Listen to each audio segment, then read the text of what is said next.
Hi friends, అందరూ తెలిసి మీ అందరూ బాగానే ఉంటారు. And after long time Varanasi movie ఒక మంచి అప్డేట్ అయితే వచ్చింది. అప్డేట్ తెలుసుకుని ప్లీజ్ నా కొత్తలో ఉంటే నా ఛానల్ మాత్రం సబ్స్క్రైబ్ చేసుకుని నేను లైక్ కొడితే మనస్ఫూర్తిగా కోరుకుంటున్నాను.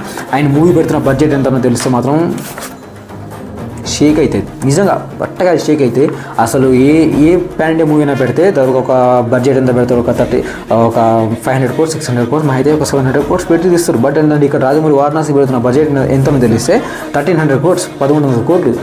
అసలు అంత బడ్జెట్ పెట్టాల్సిన అవసరం ఏంటిది నిజంగా. అండ్ ఇప్పుడు ఈ 2027 April 7కి అయితే మూవీ రిలీజ్ చేస్తున్నారు మాత్రం ఒక అనౌన్స్మెంట్ వచ్చింది. అది నిజమో కాదో కూడా నాకు తెలియదు. ఎందుకంటే 3 minutes ఎడిటింగ్ ఒక వీడియో ఉంది కదా, టైటిల్ అనౌన్స్మెంట్ వీడియో ఉంది కదా, అది డిజైన్ చేయడానికి వాళ్ళకి 1 year పట్టింది. అది ఇది ఎవరన్నారంటే ఎడిటర్ అన్నారు మాకు ఇది 1 year పట్టిందని. And just imagine movie 3 hours ఉంటుంది. ఎన్ని సంవత్సరాలు పడుతుందో ఏంటిది కూడా తెలియదు. అసలు ఎప్పుడు రిలీజ్ అవుతుంది ఏంటిది మూవీ అప్డేట్ ఏంటిదో ఫుల్ వీడియో కింద లింక్ ఇచ్చాను, మీరు చూడండి. అండ్ లైక్ బట్టి ఒక సబ్స్క్రైబ్ బటన్ చేసుకోండి. Thank you.